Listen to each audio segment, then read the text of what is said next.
She is recording and my The voice only is reason so I'm irritating. not Okay. spending a lot of time on chapter 12 is just there's not a lot of physiology there like 11. Function, yes, but it's more memorization. So with something like this, I want to cover stuff that requires more of an explanation.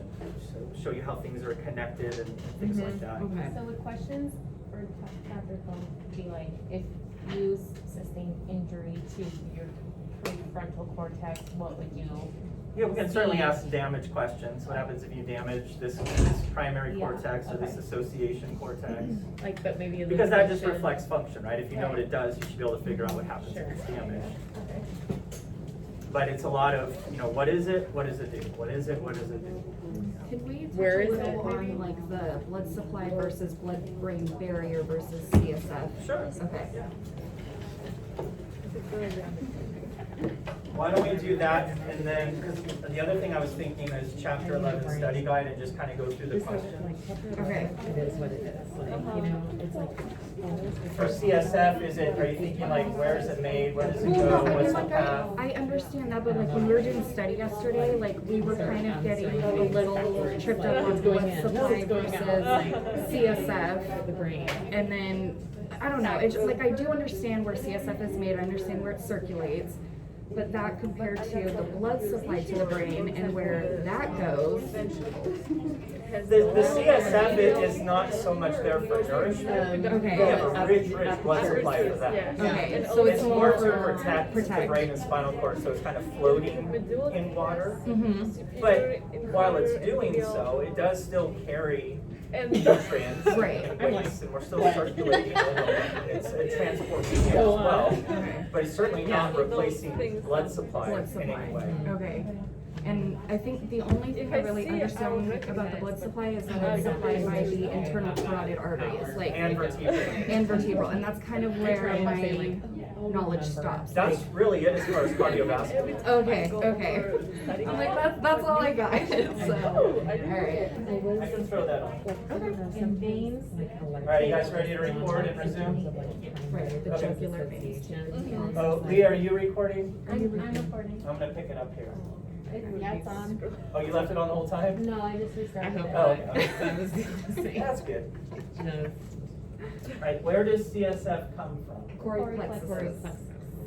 Right. What is it essentially? It's a ventricle. It's a capillary. What is CSF? Cerebral spinal fluid. Is it filtrate? That's what it stands for, yes. What is it? Good job. It's a watery substance. Capillary filtrate. Oh, Capillary sorry, okay, filtrate. thanks. That's easy. Filtrate. All extracellular fluids are capillary filtrate, right? It's very similar to synovial fluid in that way. And like synovial fluid, it circulates throughout this cavity, right? The brain cavities are the ventricles. And then the cavity in the spinal cord is the central canal. But then you also have that space around the brain and spinal cord, subarachnoid space. And that allows the brain and spinal cord to float. So the CSF isn't so much there to nourish brain tissue, right? It's more of providing that liquid cushion and allowing the brain and spinal cord to float. Because they don't have much of an internal structure, right? There's not like a rigid framework to give it shape and structure.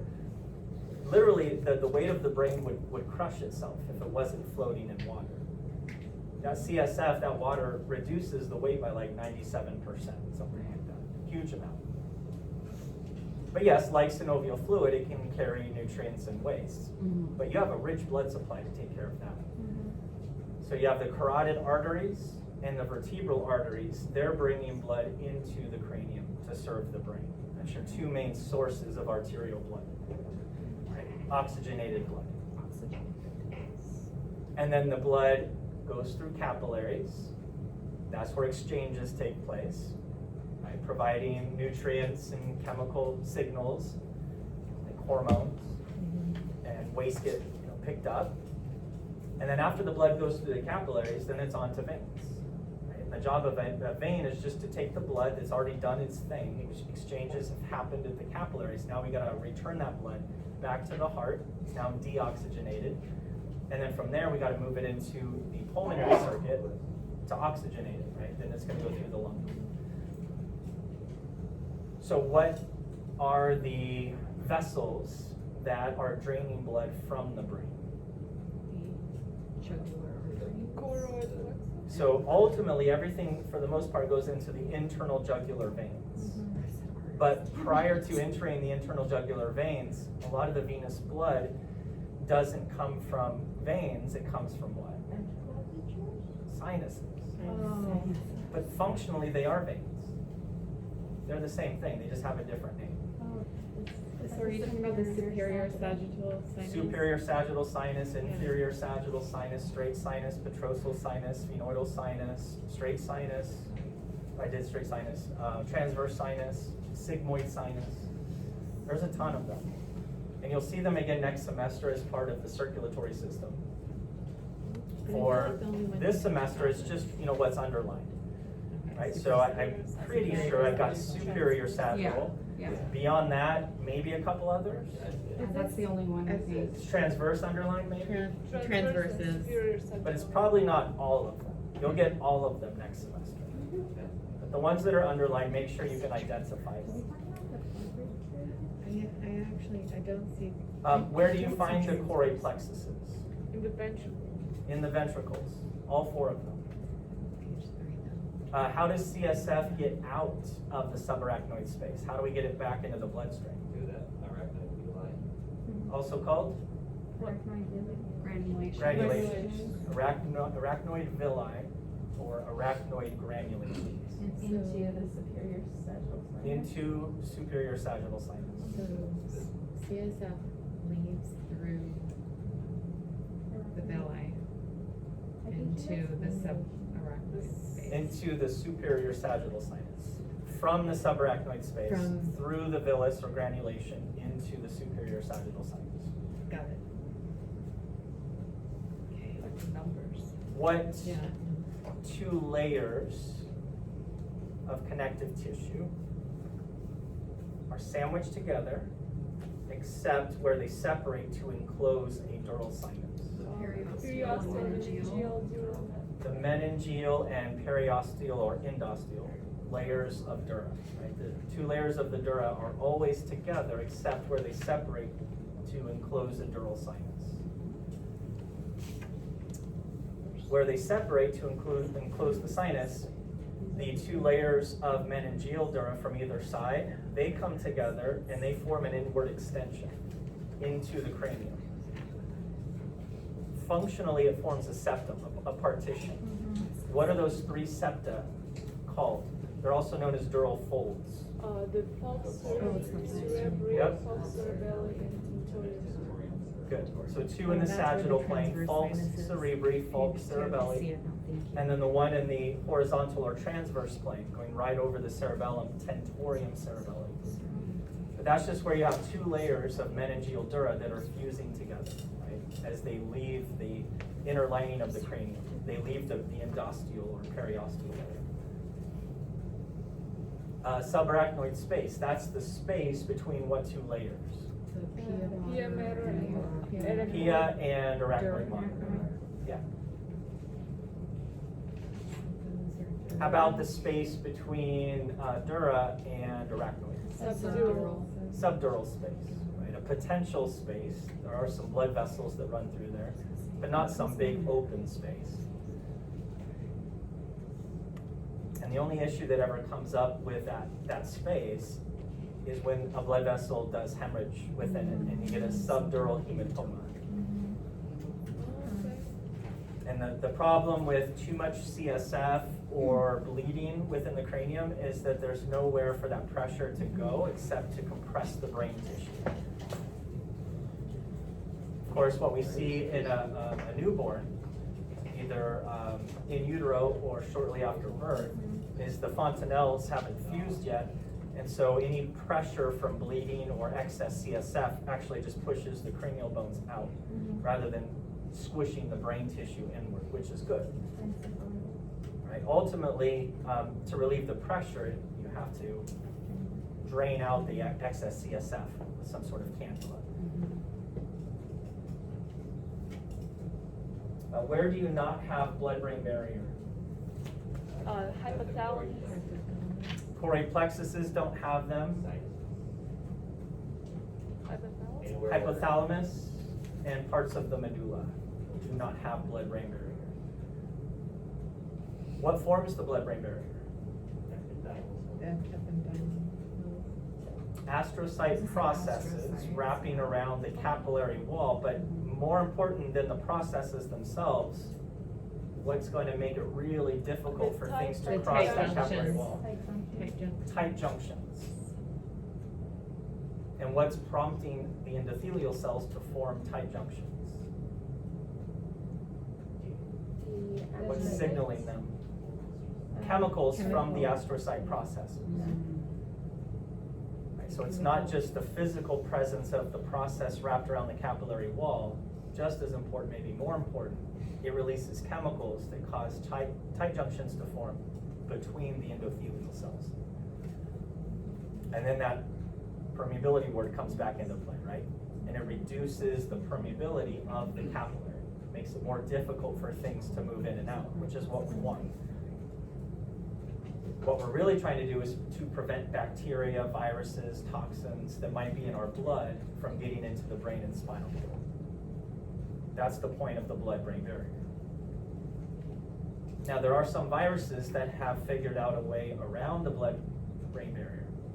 What are they using? What process do they use to get into the brain or spinal cord and bypass the blood-brain barrier?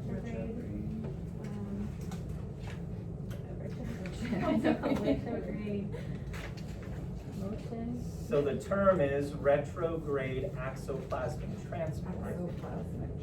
That's easy enough to memorize. Do you actually know what that is? Yeah, it's when it goes, So where's the virus going? it's Back going to the Going soma. back to the to soma, through, Well, how does it even get into the neuron? by a puncture of some sort. Through Well, the going spinal through that cord. receptive ending. Yeah. So if it's a unipolar neuron, it's getting into the receptive endings that might be in the skin, right? Or if it's a multipolar neuron, let's say it's like a lower motor neuron, it would actually be entering what? Axon terminals? The axon terminals. And in this case, it's really going backwards, right? You go into the axon terminal and you go backwards through the axon to the body's actually in the CNS. The cell bodies of all of our lower motor neurons are either in the brainstem, if that lower motor neuron is controlling a muscle of the head, or if it's a muscle below the head, like upper lower limbs, then the cell body's in the spinal cord. So it's a way for a virus like rabies virus to get into the axon terminal, move backwards through the axon to the body, exit somewhere within the body, and now you're in the nervous tissue of the brain or spinal cord. And that's retrograde axoplasmic transport.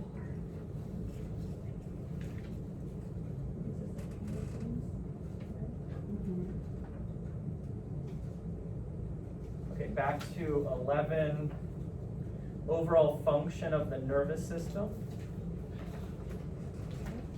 I think I had a slide at the very beginning that kind of summarized what's going on. Feel, think, do, right? Sensory, feel, motor, do, and then all the processing in between the sensory neurons and the motor neurons, the processing carried out by interneurons. That's the thinking part, right? That's where decisions are made. And sometimes those decisions are made at a subconscious level. Those are reflexes, like putting your hand on the hot stovetop before you realize that it's hot, and you decide, yeah, I should take my hand off. Your hand's already off. The reflex took care of that for you. And that's a lot of what you're looking at in chapter 12. There's lots of motor areas within the brain, including the brain stem, that provide subconscious control. The only place that provides voluntary control is the primary motor cortex, right? And of course, there's a lot involved in the planning if it's something complicated. Something beyond, I just want to flex the elbow, right?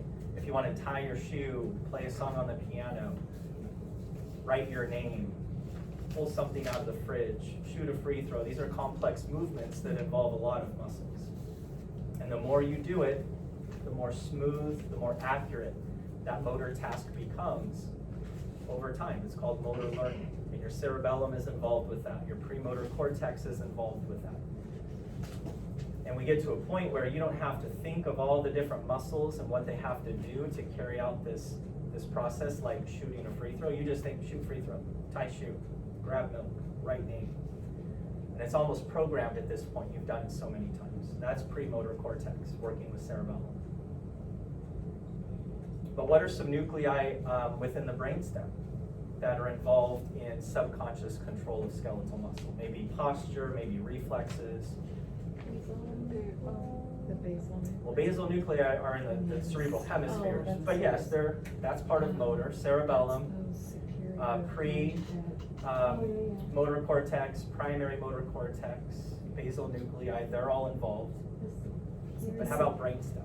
Like superior Oh, the conjugate. substantia nigra in the red cell. Substantia nigra is Yeah. involved in motor activity, red nucleus is involved, Red nucleus. superior and inferior colliculi, both of Colliculi. them. And those two upper bumps, superior colliculi, and the two lower ones, inferior, when you consider all four of them, what name can we use? I think Corpora quadrigemina, four bodies, two superior colliculi, two inferior. And yet another name for that region of the brainstem is tectum, means the roof. And for that to make sense, you have to remember, kind of like the subscapular fossa, it's named after a quadruped, right? You have to be on all fours, in which case your brainstem isn't vertical like this, it's horizontal. And then the top of the midbrain, the roof of the midbrain becomes the tectum, those four bumps. And then how about the rest of the midbrain? You've got the tectum, and then the rest of it's called what?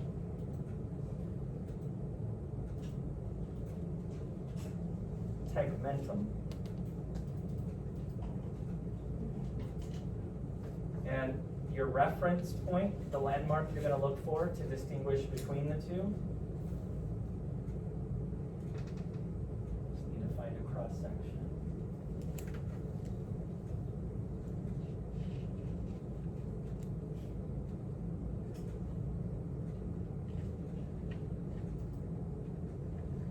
That line works. This one's even better. Mesencephalic aqueduct.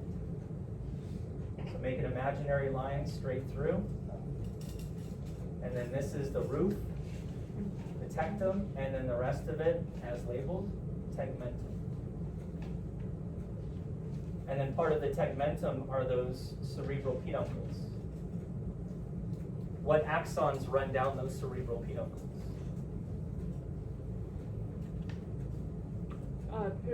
It's all white matter. Yeah, the axons of pyramidal cells, upper motor neurons. So your corticospinal tract runs through those cerebral peduncles. So you have sensory information coming up and motor signals going down.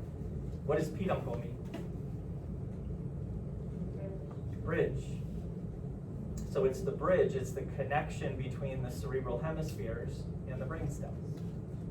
So everything going up has to go through the cerebral peduncles, everything coming down, right? Sensory up, motor down.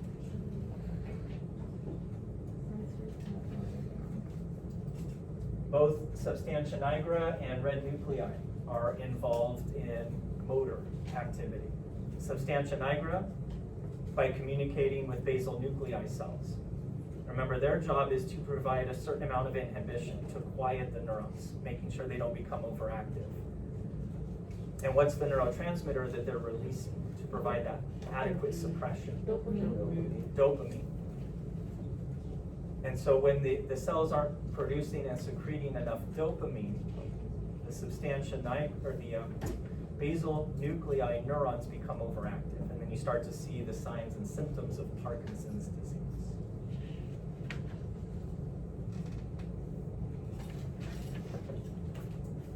Which loose collection of nuclei run through all three parts of the brainstem? Midbrain, pons, and medulla. Think of those color-coded nuclei in some of these illustrations. The reticular The formation. reticular. Yeah, the reticular formation, the orange one here. Right, others are associated with a particular level, like the olives, the olivary nuclei. Is that pons, medulla, or midbrain? Where do you find the olives? Pons. Medulla, just lateral to the medullary pyramids. What's going through those pyramids? Again, axons, it's white matter. The corticospinal. Corticospinal tract again, right? The pyramidal cells, they have really long axons. Where do the axons begin for those pyramidal cells? In the, Right, the name of the tract reminds you, corticospinal, so it starts in the cortex somewhere, ends in the spinal cord. That's a long way to go. Those axons are gonna go through lots of structures on the way down. But they start where? Cerebral cortex, Which one? the frontal, Primary. the primary. Primary motor cortex. Good. Primary motor cortex. So then those axons come through the white matter up here, and what's the white matter called way up here? Accurate.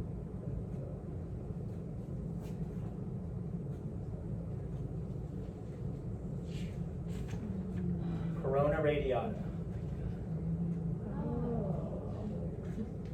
The other thing we can do with these axons that belong to these pyramidal cells, we can classify them as association fibers, commissural fibers, or projection fibers. Which ones would they be? Those are projection. Projection, right? They're running up and down from the cerebral cortex all the way through the brain down to the spinal cord. There's lots of different images we could use to show this.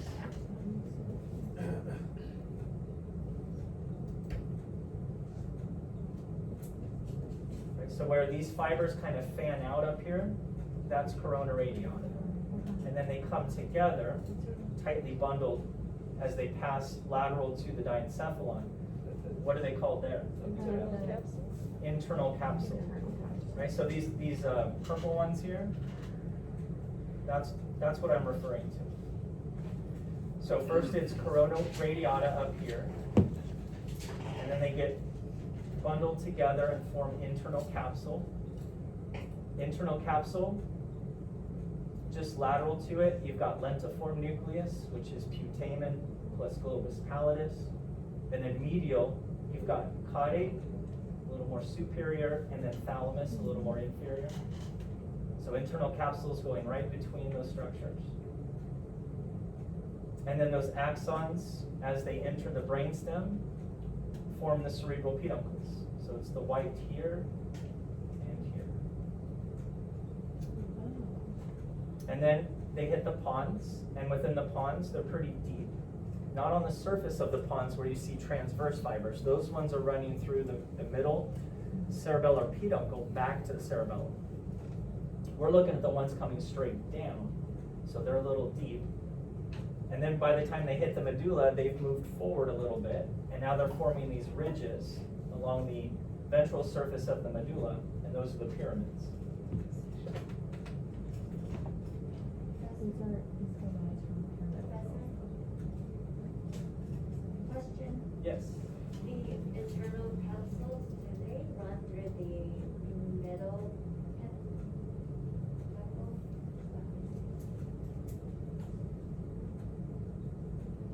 Oh, the middle, cerebral. Trying to find another view of it. Do they run, say again, do they run where?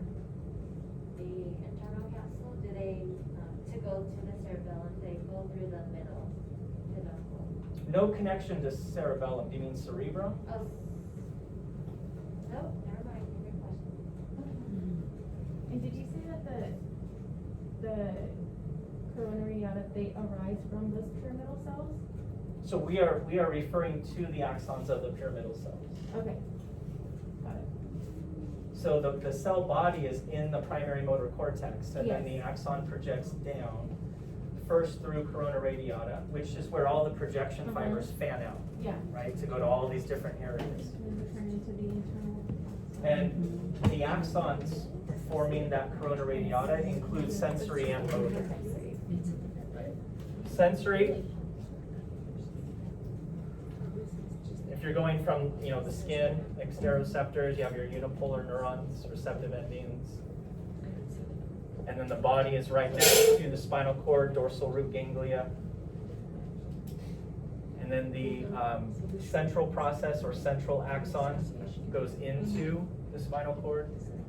And if we're looking at, say, dorsal column, medial lemniscal pathway, first order neuron, which is this unipolar, is going to stop in nucleus gracilis if this is, say, skin of the lower limb. And then the second order neuron will go from nucleus gracilis through the medial lemniscus to synapse in the thalamus.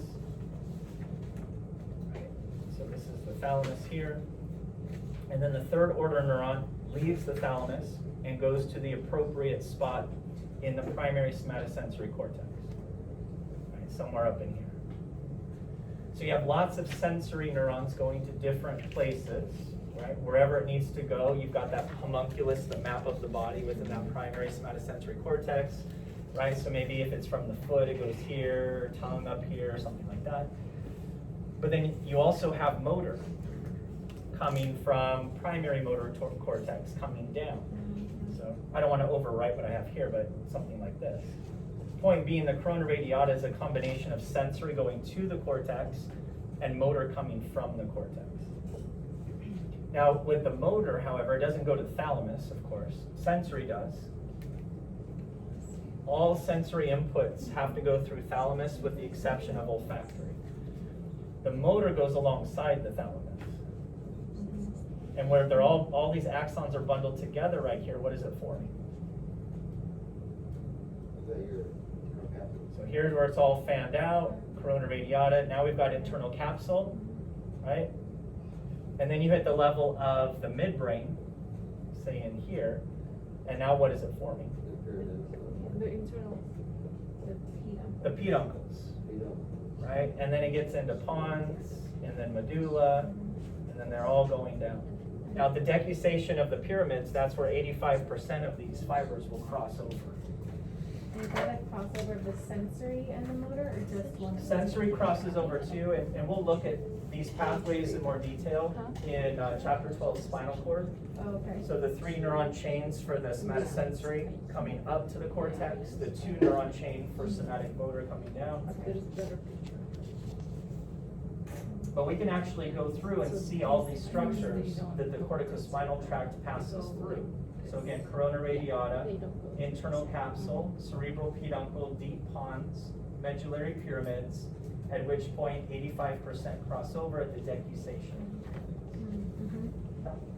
So all this white matter that you see in the cerebral hemispheres, as well as the brainstem, it's all sensory and motor pathways. Right? So you have transmission of signals going up and down. Now that's projection fibers. Now we also need to connect different parts of those cerebral hemispheres.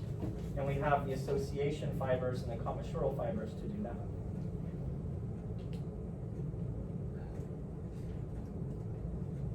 Right, so back to chapter 11. What is the functional cell of the nervous system? Neuron. What's another name for neuron? Kind of layman's term, so to speak. Nerve cell. What's another name for axon? nerve fiber. Nerve fiber. They're not fibers at all, just like muscle fibers are not fibers. Both nerve fibers and muscle fibers are called fibers because they're very long and slender and they look like a fiber. They're cells, right? Or in this case, parts of cells. The axon is a part of a cell.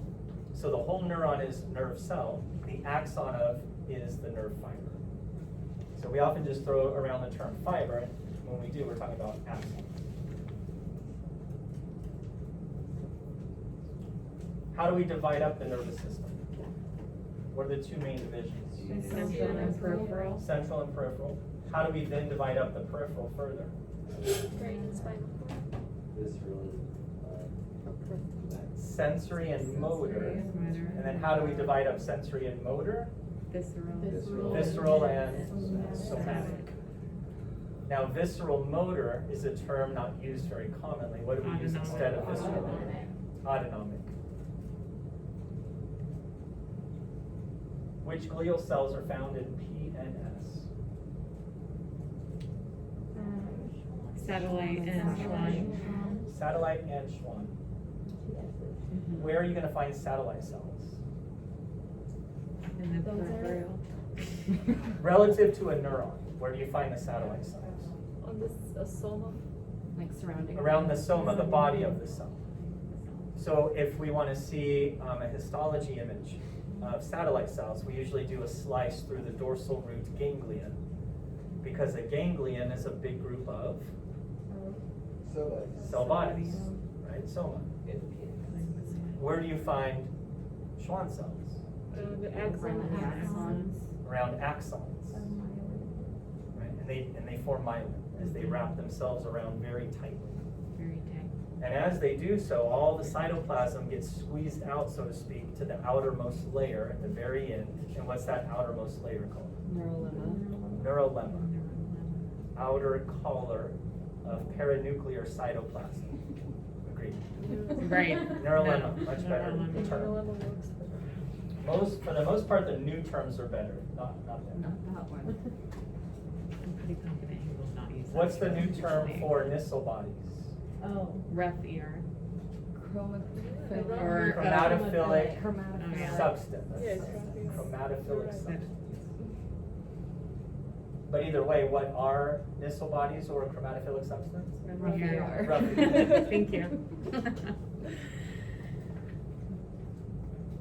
So here's your basal nucleus. It's caudate, C-shaped, lentiform, like a lentil, a bean. And we actually have connections between the lateral part of the lentiform nucleus, putamen, and the caudate. And if you're considering those two things, the caudate, the putamen, and the connections between them, it's called striated body, corpus striatum. Yes. Insula is just referring to a lobe. Deep to the insula, you'll find basal nuclei, but it's not part of it. So a really good model to visualize this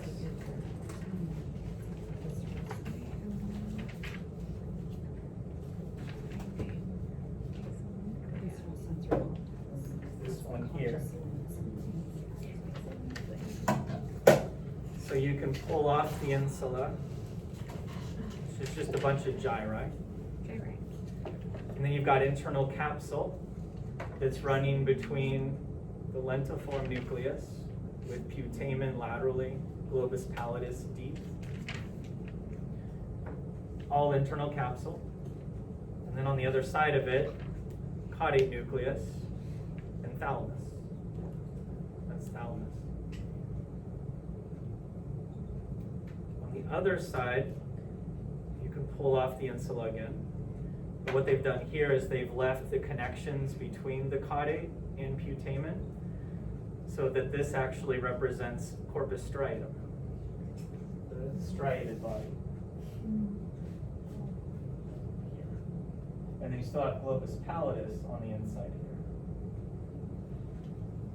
So as you're going from lateral to medial, you first go through the insula, and then you hit lentiform, and then you hit internal capsule, and then superiorly you have the head of the nucleus, and then inferiorly, just below that, you have the thalamus. And you're seeing a little bit of the thalamus here, right? So we're going this way, from lateral to medial. So insula is removed, putamen, then you hit globus pallidus, then you hit internal capsule, and then you get to thalamus. Right? Or if you're going this way, kind of up, instead of hitting thalamus, you'll hit the caudate nucleus.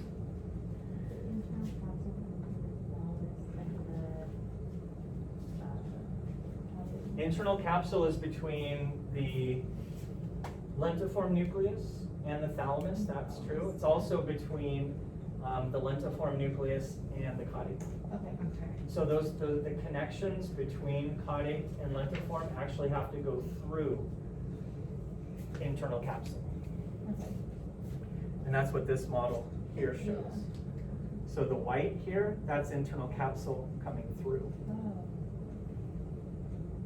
It's a really good model.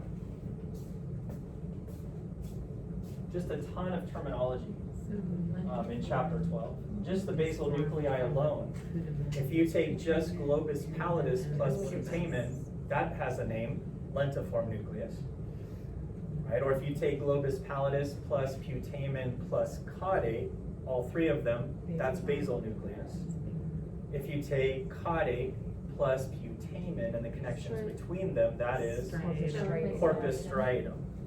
A lot of names. Chapter 11 questions version. What is the general function of a receptor? To receive a signal. Receptor. So receptors detect stimuli, like respond to stimuli by doing what? What's their job? Generate graded potentials. It's a type of potential. What name are we going to give this graded potential if it's at a receptor? Mechanical. Receptor potential. Also called generator potential, because it generates action potentials. That's the whole point of a graded potential, right? At a receptor. Now at a postsynaptic membrane, the function of the graded potential might be to generate an AP or inhibit it. And if we're trying to generate one, we will release excitatory neurotransmitters, ones that open channels that allow sodium influx, so we get that depolarization, and in turn bring the membrane closer to threshold to get that action potential. Whereas IPSPs are meant to move the membrane away from threshold to prevent formation of an action potential, to keep that neuron quiet. In what situations do those happen? All the time. You'll see reflexes in chapter 13, like the withdrawal reflex, where in order for the flexors to effectively flex the elbow, the antagonistic muscles have to be inhibited. So we're going to have interneurons that are going to use inhibitory synapses to keep those guys inhibited while the flexors are excited.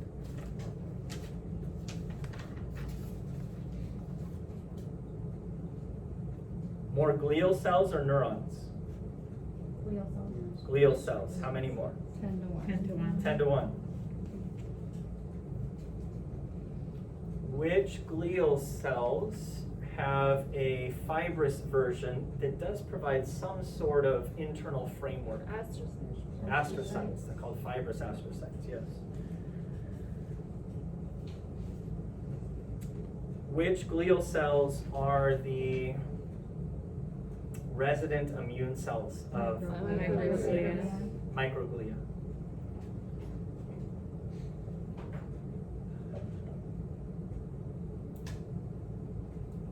How do astrocytes contribute to blood-brain barrier? Partly by wrapping the process around, but also by releasing chemicals that promotes the formation of tight junctions. Which glial cell comes from the same stem cells that form leukocytes? Which are immune cells?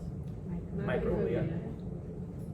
Which glial cells myelinate axons in the CNS? Oligodendro. Same cells that myelinate in the PNS? Schwann. Which cells wrap themselves around an axon to myelinate it? Schwann wrap themselves around. So one Schwann cell can myelinate one segment of one axon. Oligodendrocytes can myelinate segments of dozens of axons. Which glial cell helps with axon regeneration in the peripheral nervous system? Schwann. Schwann.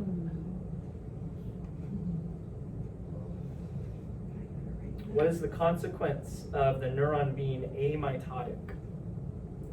Once it's gone, that's it. Can't regenerate. No regeneration with no mitosis. Cannot regenerate. So the only way you could get new neurons is from stem cells. And we don't see stem cells that are active anyway in too many places of the brain. Where are the two places where we do see active stem cells? The retina of the eye and the olfactory. Olfactory epithelium, so roof of the nasal cavity, are smell receptors. The retina. Hippocampus, which is associated with Memory. memory. What's with the retina of the eye? What's that? That's I our think special I sense. It's a special sense, knowing there is something else. What is another name for the RER of the neuron? Nissel. Nissel bodies, that which is somebody's name, or Chromatophilic substance. chromatophilic substance. Another name for an axon? I didn't. Muscle fiber. Nerve fiber? Nerve fiber. Nerve fiber. What do you call the membrane of an axon? Axolema. Axolemma. What is the function of the axolemma? Generate action. Generate Carry and conduct carry action potentials.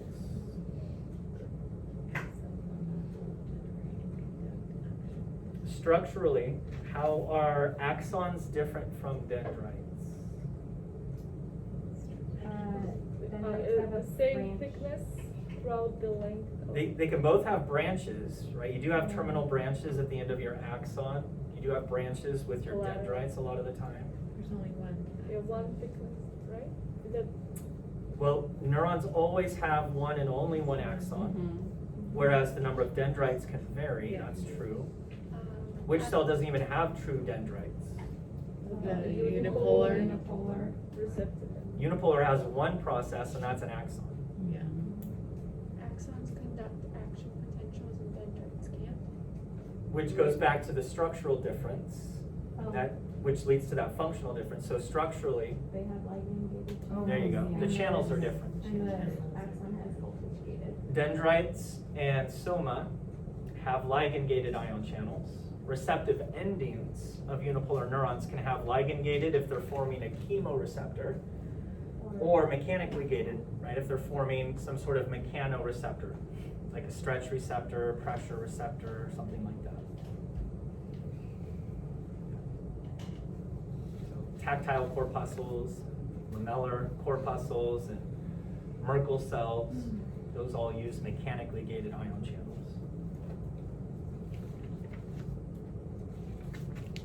So we looked at anterograde versus retrograde axoplasmic.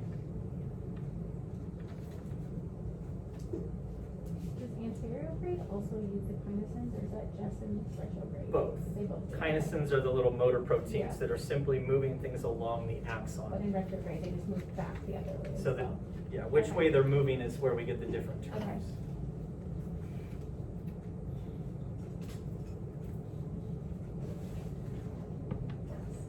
Which regions have active stem cells? We did that. What do you call a cluster or group of cell bodies in CNS? Sorry, what was the question? Group of cell bodies in the CNS. Nuclear. Nucleus. Group of cell bodies in the PNS. Go ahead. Gang- Ganglia. Bundle of axons in CNS. Tracks. Yay. Tract, bundle of axons in PNS. Nerves. Nerve. Nerves in the beginning. Nerves. Where do you find multipolar neurons? In the. Everywhere. In the CNS, so any neuron completely contained within the CNS is multipolar. And functionally is known as Interneuron. interneuron or Motor. association. What? Two different names for the same thing. Oh. Interneuron or association. What are they between inter, or what are they associating? Between the CNS and P, or no, Sensory and the motor. sensory. They're between sensory and Motor. motor, right? So they're making a connection between input And and an appropriate Right, output, right, a right. response, if needed. Right, a lot of our responses, whether it's to somatic targets the skeletal muscles or it's smooth muscle, cardiac muscle. It's based on input. Right? Something has changed and now we're responding to it. Like blood pressure just dropped, and so now we need to send signals to the heart to increase heart rate and force of contraction, and to smooth muscle of blood vessels for constriction. Bipolar, where do you find bipolar? Special sensory and retina. Special senses, vision, olfaction, yes. So you'll see those in chapter 15. Which neurons are most abundant? Interneurons, which structurally are multipolar. 99.9% of all neurons are multipolar. In addition to including all interneurons, multipolar also includes what? Motor efferent. Efferent, motor. So both the two neuron chain for autonomic, the pre and postganglionic neurons, those are multipolar. And the lower motor neurons going to skeletal muscle, those are also multipolar.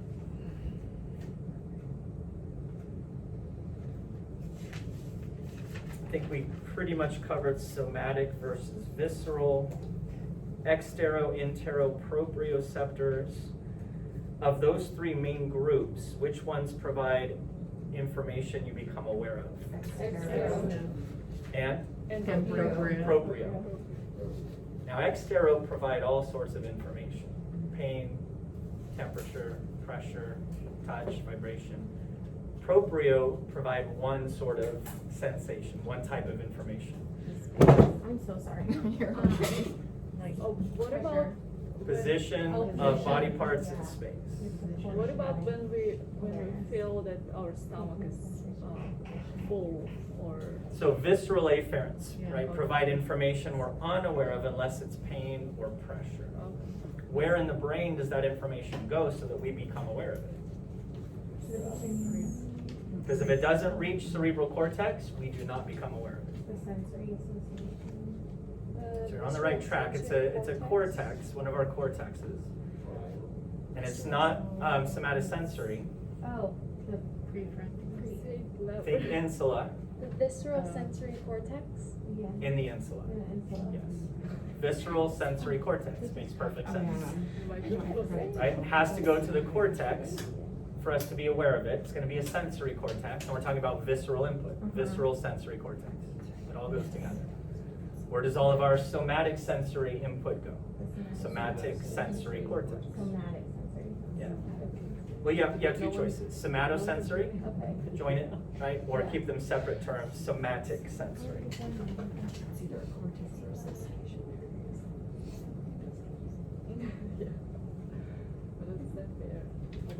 Where do you find proprioceptors?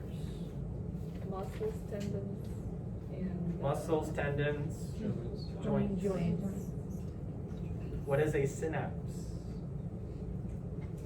It's the space of The, axon It's a terminal. junction between a neuron and its target cell, which could be another neuron, or Muscle cells. maybe a muscle cell or Glands. gland cell. Those are the three main targets of any neuron: another neuron, or a muscle cell, or a gland cell.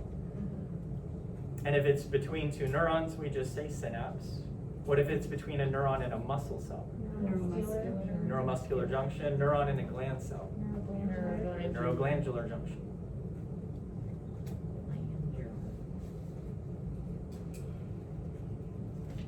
Describe the components of a synapse. What do they consist of? Presynaptic. Presynaptic cell is communicating with a postsynaptic cell. So if we zoom in on that connection, that synapse, the postsynaptic cell is providing the, Receptors. but name the membrane. The one that releases the neurotransmitter. Presynaptic membrane. It's binding to receptors on the postsynaptic membrane. Right? And the distance traveled is through the synaptic cleft. And any chemical that crosses a synaptic cleft to reach its target cell is a neurotransmitter. Like I mentioned earlier, there are some neurons that secrete their chemicals into the bloodstream, in which case what they're releasing is not a neurotransmitter. It's a hormone. It's a neurohormone, because it's using the bloodstream to reach its target. That's what hormones are.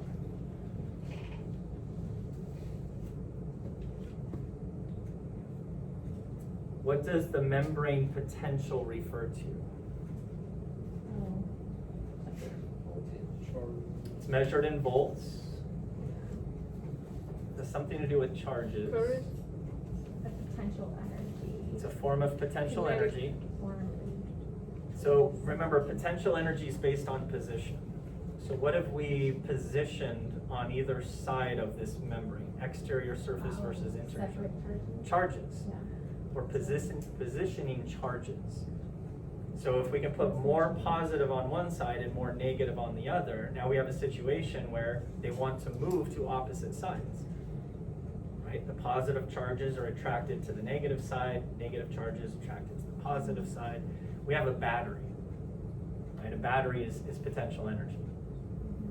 And then when we convert it to kinetic energy, we get electricity. And how do we get electricity?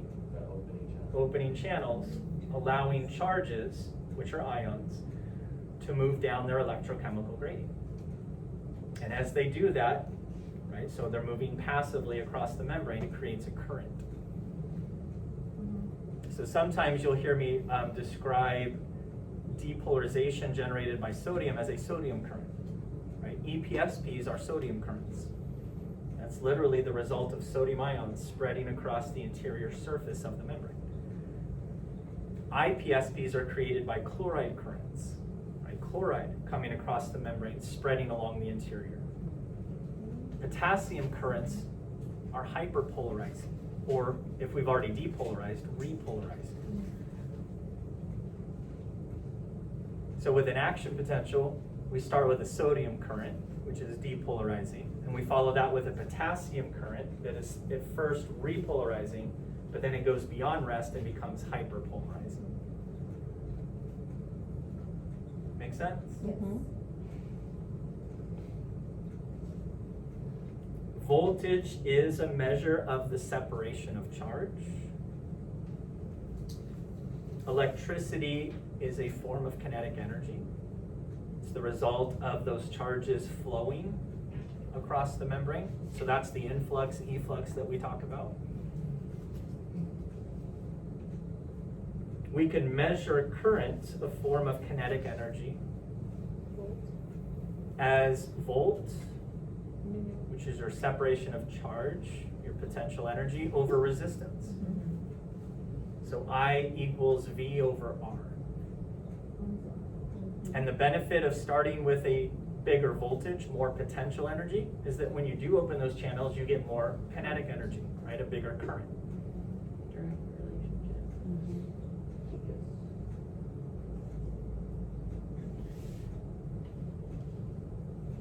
And when it comes to membranes with graded potentials and action potentials, those are electrical signals.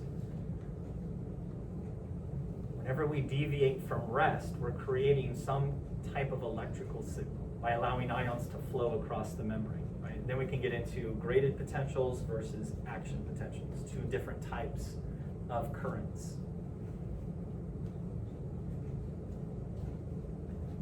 Ions are the charges that are moving to create the electricity. Ohm's law is just, again, describing current. It's voltage over resistance. Chemical gradient, that's based on concentration. Electrical gradient, that's based on voltage. So when we start playing around with voltages, it has no effect on concentration gradient.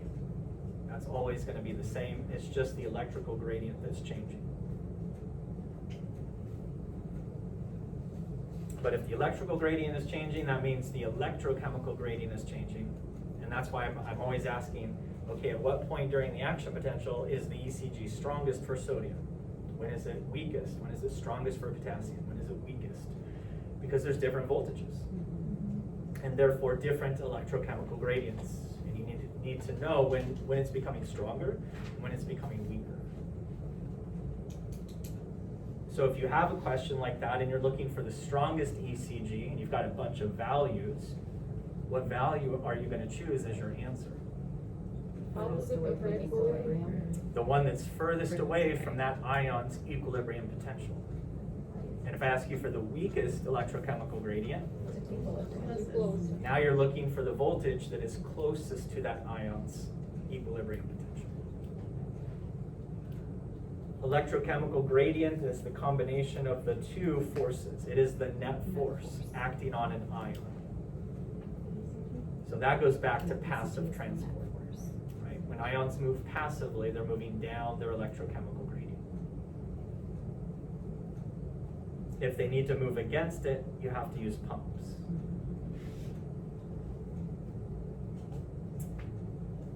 Roles of leak channels. Yeah, they determine the resting membrane potential. They determine the resting permeability. And it just so happens at rest, the voltage tends to be pretty close to minus 94, in particular for neurons and muscle cells. Simply because they have way more leak channels for potassium than sodium, like 25 times more. So if you're more permeable to potassium, your resting membrane potential is going to be closer to minus 94, potassium's equilibrium potential. Now between the neuron at minus 70 and the muscle cell at minus 85, for a cell to be more positive at rest, the neuron at minus 70, that must mean there's more leak channels for sodium. Right? There's more sodium coming in to make the interior just a bit more positive. What is the value for ENA, equilibrium potential for sodium?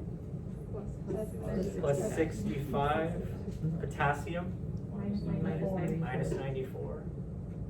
And I haven't talked about calcium yet, but it's very similar to sodium, except sodium is a charge of +1, calcium is +2.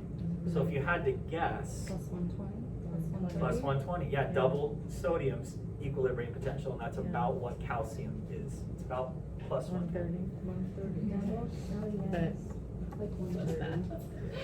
It's not exactly double, but it gives you a rough estimate. It's around 120. That's calcium? Calcium, yeah. Because calcium is plus Right, 2. which goes back to the rule of thumb that we always go by, which is you open a channel for calcium, which way does it want to go? In. Channel for sodium wants to go in. Chloride wants to go in. And I didn't give you an equilibrium potential for chloride. However, wherever sodium goes, chloride follows, if you want to think of it that way. They're both more concentrated outside, they both want to come in. Potassium is the one that wants to go out. Yes. Differentiate between graded potentials and action. I think we did a good job of that. Did you guys come up with anything else that we were maybe missing? No, I think you even got extra that wasn't on the site.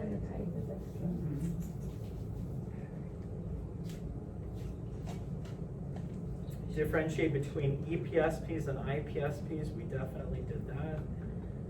Events involved in generation and propagation of the action potential. We did that. Factors that affect speed with which action potentials are propagated. What are the two factors? Diameter and myelination. Myelination and Diameter. axon diameter. So describe a type A fiber versus type C. Largest diameter, And it's myelinated. most heavily myelinated. C is myelinated. C is smallest diameter, no myelin. B, Kind of medium amount of myelination, medium size diameter.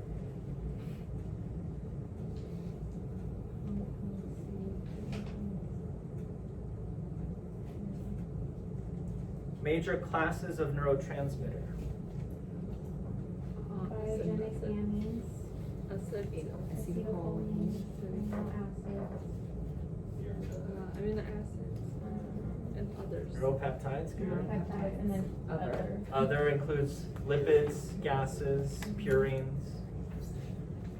So a lot of them in the end are amino acid based. So amines are modified amino acids. Then you have just amino acids like glutamate, GABA, and then you have peptides, which are chains of amino acids, right? Peptides, proteins. So that's most of them. So most are water soluble. Now, what could a lipid soluble neurotransmitter do that a water soluble could not? Crossover. The blood barrier. That too, yes. But I'm thinking at a synapse. If it's lipid soluble, what could it do that a water soluble could not? Just cross the membrane. Cross the postsynaptic membrane and bind to an intracellular receptor. Water soluble are always stuck on the outside. They have to bind to a membrane receptor. And this will come up next semester with endocrine system when we talk about lipid soluble hormones versus water soluble. But it's also true for neurotransmitters. So whether it's a hormone or a neurotransmitter, if it's lipid soluble, it can go right into the target cell and bind to an intracellular receptor. We don't have too many examples of those for neurotransmitters, but there are some. Some lipids, some gases. Mechanism of action, MOA. Yeah, if it's on the axis. It's direct if the chemical binds to a receptor that is really just part of a ligand-gated channel. You bind, the channel opens, you just change the permeability of the membrane, done. Right? Now something is allowed to go out or something is allowed to come in that wasn't before. And that creates the change. That's the cellular response. It's direct, it's quick. The downside is if you want to open a lot of channels, you have to release a lot of neurotransmitter. Whereas if it's an indirect mechanism of action, binding of the chemical to the receptor is just the first of many steps, right? It's a cascade of reactions. If it's a cyclic AMP pathway, you bind to the receptor, that activates a G protein. The G protein turns on the enzyme adenylate cyclase. That enzyme starts kicking out a bunch of cyclic AMP. Cyclic AMP switches on protein kinases within the cell. Protein kinases are enzymes that phosphorylate other proteins. And the point of all that is, you might have one neurotransmitter bind to one receptor in the membrane. But that initiates the second messenger pathway that results in the formation of thousands of second messengers, like cyclic AMP, which in turn switches on thousands of protein kinases, each one capable of phosphorylating lots of proteins. So in the end, one chemical binding to its receptor in the membrane can lead to the phosphorylation of millions of proteins in the cell. Huge response. Requires very little chemical. Big response. The downside, you have to wait. It takes time. A lot of steps involved. Direct mechanism of action, one step, very quick. But it's a small response, relatively speaking.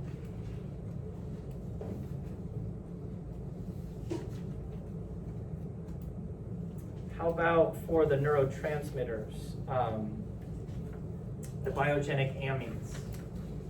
Give me an example of a biogenic amine. Epinephrine, norepinephrine. All right, norepinephrine. Where is it used? Where do you find it? In the SNS? Or no, sorry. Sympathetic nervous system. Yeah. Postganglionic neurons. Most of them do release norepinephrine. Now, norepinephrine is related to epinephrine and dopamine. All three of them are derived from the same amino acid, tyrosine. And that's why they're an amine and not considered an amino acid. Because we've modified the amino acid. We've changed it. So now it's an amine. Did you say norepinephrine is now what we're calling adrenaline? Kind of the other way. So adrenaline is now epinephrine. Okay. Noradrenaline is now norepinephrine. Yeah. However, we still use the term adrenaline to describe many things. Yeah. For example, neurons that release norepinephrine are sometimes referred to as adrenergic neurons or adrenergic fibers, right? Because ultimately it's the axon that releases the neurotransmitter. So what's a cholinergic fiber? It's a neuron, an axon that releases acetylcholine. Nitroxidergic fiber releases nitric oxide. Well, it turns out postganglionic sympathetic fibers release all three. Some release norepi, some release nitric oxide, some even release acetylcholine, which makes it really confusing. But most of them, 90-something% of them, release norepinephrine. And at this point, that's what you need to know. So when you think sympathetic, postganglionic, norepinephrine. Parasympathetic, postganglionic, acetylcholine. So remember, we have a 2-neuron chain for autonomic. You'll see more of this in chapter 14. Sympathetic tend to have a short pre and a long postganglionic fiber.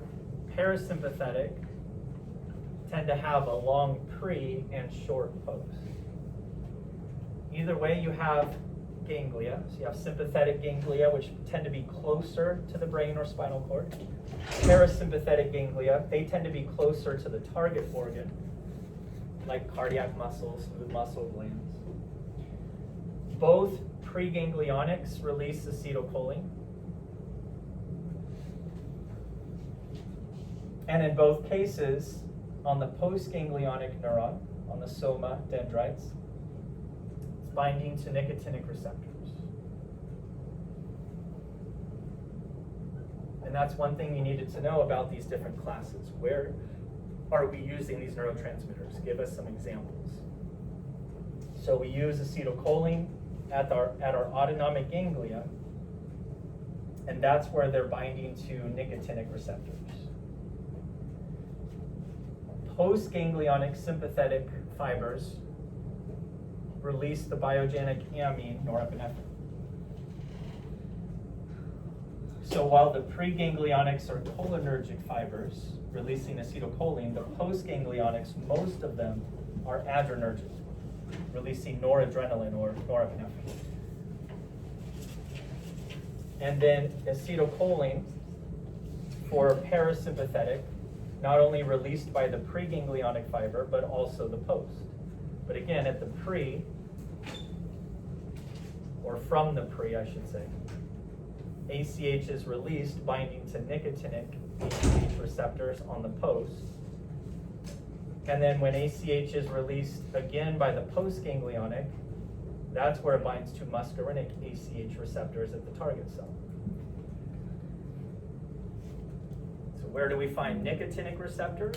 I gave you 2 examples on the study guide. Neuromuscular junction was one. Autonomic ganglia was the other.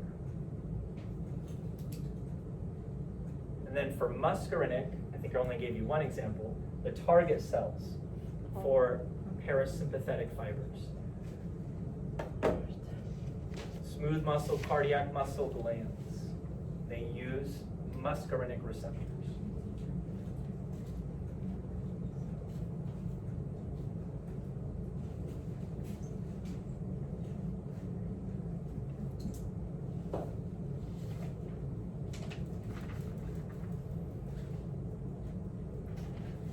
In terms of mechanism of action, which do you get when ACH binds to nicotinic receptors? Direct mechanism of action. And is the effect excitatory, inhibitory, or does it depend? Excitatory. Always excitatory. How about when ACH binds to muscarinic receptors? It depends, or Indirect mechanism of action, And excitatory or inhibitory, depending on the target cell. So I can tell you if it's smooth muscle of the gut, excitatory.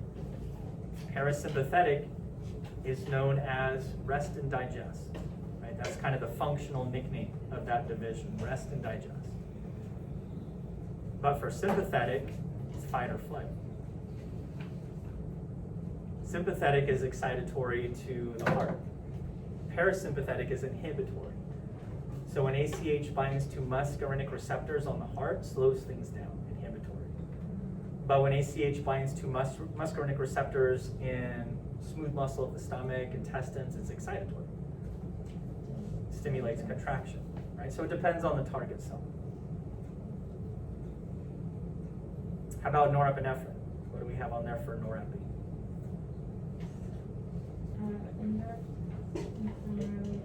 Indirect mechanism of action. It might be primarily excitatory, but again, it depends. Just like parasympathetic, let's say the target is, well, as I just mentioned, heart. It's excitatory. But what about for the gut? Digestive organs. It's inhibitory. This is part of the problem with trying to exercise on a full stomach. There's a conflict there. In order to digest food, you need increased energy expenditure. There's a lot of active processes. Membrane transport for absorbing those nutrients requires a lot of ATP. And you need a lot of blood flow. You gotta send blood flow to the stomach, the intestines, right? To provide the fuel for these active processes, and in particular in the small intestines, to pick up the nutrients we absorb. That's where most absorption occurs. So you eat a cracker and you digest it, that is, you break it down from polysaccharides into monosaccharides. You can absorb those monosaccharides like glucose, but that has to occur in the small intestine. And when we say absorb, where is it going? Into our body fluids, yes, but ultimately into the blood. So you got to send a lot of blood flow to the intestines to absorb all those nutrients.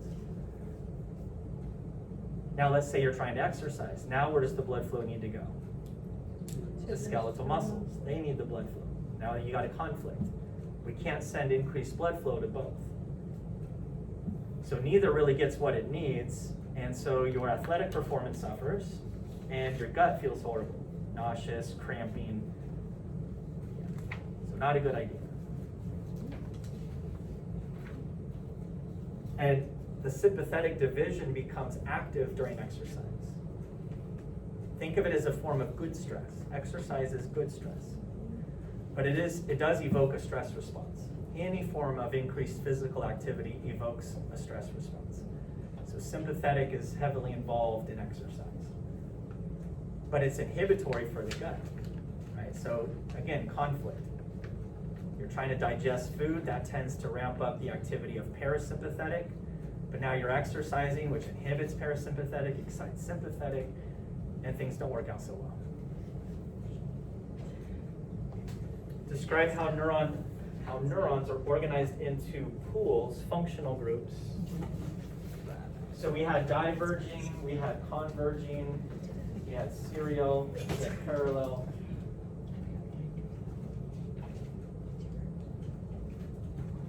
Don't need to get too crazy with those.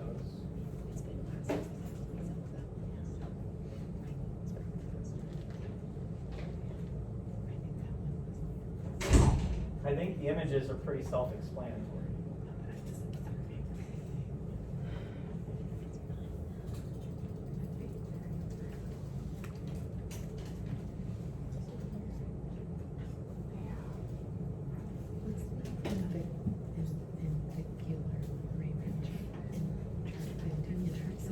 Now, serial would be like the chains, like primary motor cortex, projecting that upper motor neuron axon all the way down to the spinal cord, and then that upper motor neuron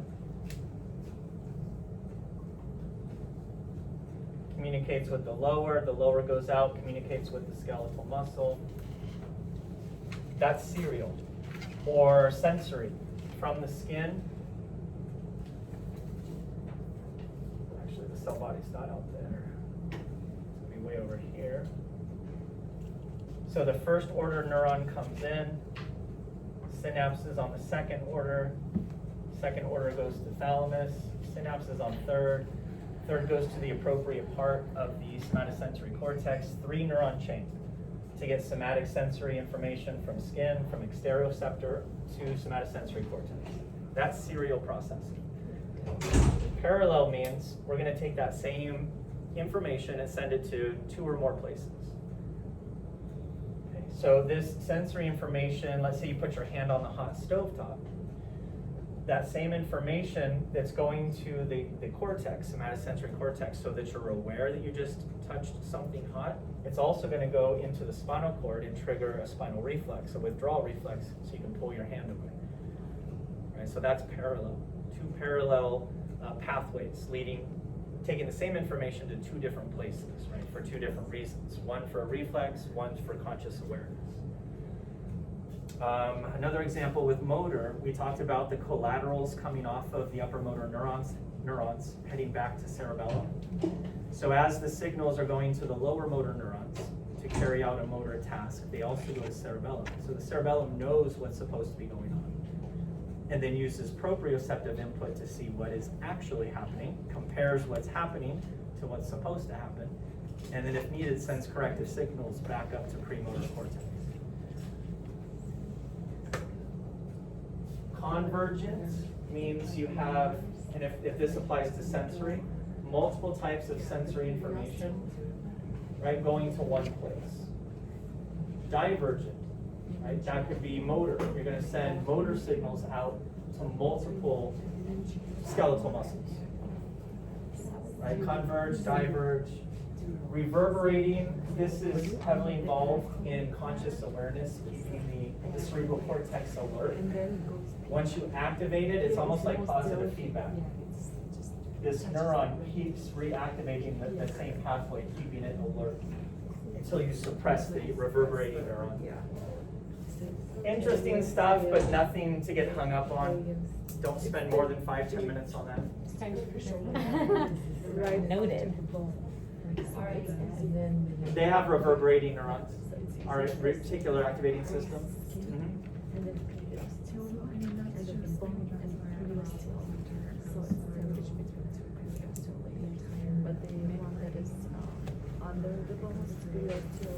Any last minute questions?